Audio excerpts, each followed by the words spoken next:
Está no ar, parceirinho! Irmão, está no ar mais um vídeo aqui na Amo Vasco TV, aquele canal que você já sabe, não tem fake news, não tem sacanagem com você. Então você chega daquele jeito, tá? Curtindo, comentando e se inscrevendo para dar aquela moral, aquela moral pro Bigode. Parceiro, lembra do Carlitos Palácios? A primeira contratação da era SAF no Vasco. O Paulo Brax era o diretor executivo de futebol. Conheci o jogador lá do Inter, jogador de destaque no Chile e tal, estava encostado no Inter.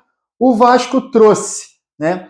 Dentro do Vasco ele teve algumas dificuldades de ficar no peso, né? Tava sempre acima do peso, entrou em algumas partidas, foi bem em algumas ali na Série B, né? Em 2022, segundo semestre, o Vasco estava na Série B, mas ele nunca conseguiu se acertar, né? Parecia que ele estava com algum problema pessoal, tava com a cabeça longe e tal, e aí o Vasco emprestou ele para o Colo-Colo. Irmão, o cara é bola, começou a jogar bola no Colo-Colo, o Colo-Colo comprou do Vasco 20%, né, dos direitos econômicos dele, e aí dentro do contrato de empréstimo do Vasco para o Colo-Colo, o Vasco colocou o seguinte: se aparecesse um clube interessado em adquirir os direitos econômicos do Palácios, do Carlito Palácios, o Colo-Colo teria que fazer negócio. Só que o Colo-Colo não fez negócio. Apareceu o Boca Juniors, né? O Boca Juniors apareceu agora no meio do ano, querendo levar o jogador para a Argentina.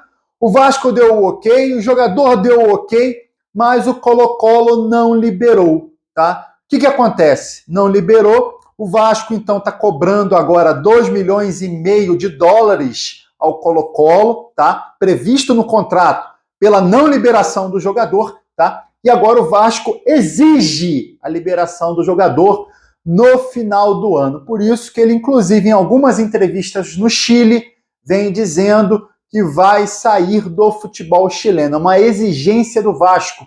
O Vasco quer recuperar o dinheiro investido no Carlitos Palácios. Essa é a situação de momento envolvendo o jogador do Vasco, que, inclusive, foi convocado, tá? Na última convocação da seleção chilena, ele foi convocado, tá? Vai participar aí da data FIFA nas eliminatórias da Copa com a camisa do Chile. Parceiro, estava vendo uma entrevista do presidente do Atlético Mineiro falando sobre a mudança do segundo jogo da semifinal da Copa do Brasil. Tá? E, irmão, ele fala, explica, a gente não consegue engolir, aceitar, né, cara? Ele disse que a partida, né, desde o início estava marcado para o dia 17 de outubro, só que a Conmebol marcou um jogo do Galo na Libertadores para dia 22, tá? Então, dia 17 não dava, teria que puxar para o dia 16, só que no dia 16, o Galo teria jogadores nas seleções,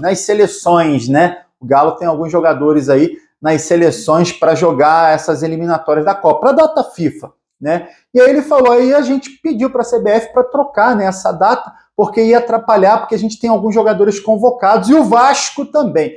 Pô, irmão, que blá, blá, blá, que desculpinha, né, cara? Ainda falou, e aí a CBF marca pro dia 19 e o Vasco não quer, aí tem que prevalecer o que o Vasco quer.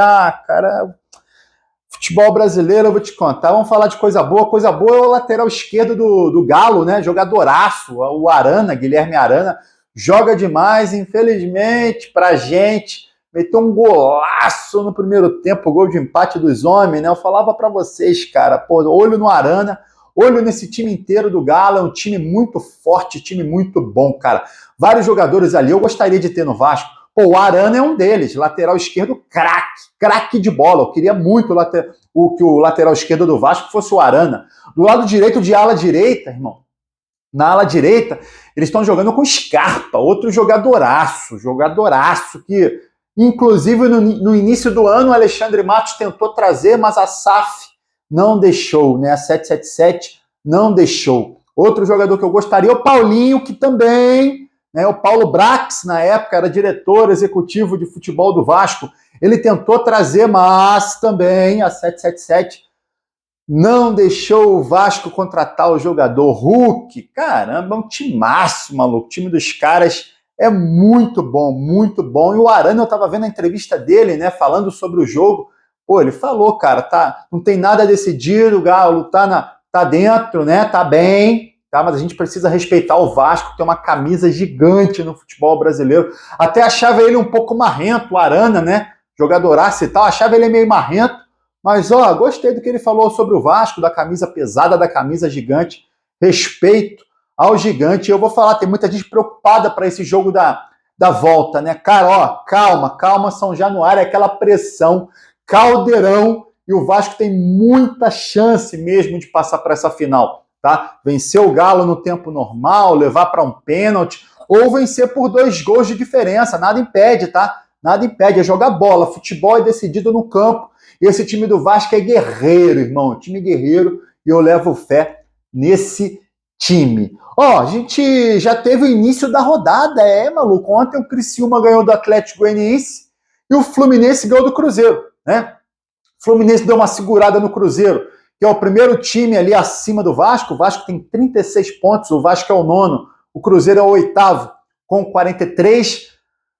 Deu aquela segurada no Cruzeiro, tá? O Fluminense, inclusive, saiu da zona de rebaixamento até o momento, tá? E a outra partida, o Criciúma venceu o Atlético Goianiense por 2-0. O Criciúma colou no Vasco, tá? Chegou a 35 pontos. O Vasco, repito, é o 9º com 36 pontos. A rodada continua. O Vasco enfrenta o Juventude, né? Juventude só tem uma vitória fora de casa, tá? É o Vasco fazer o dever de casa em São Januário e vencer o Juventude, vencendo, ó, 39 pontos, e é aquilo que eu falo o tempo todo, o Vasco continua mirando pro alto, mirando para cima, mirando no G6, né? Acho esse ano bem difícil acontecer aí um G9, né? Às vezes aconteceu um G9, mas para acontecer um G9, um brasileiro precisa ganhar Sul-Americana, outro brasileiro precisa ganhar Libertadores, tá?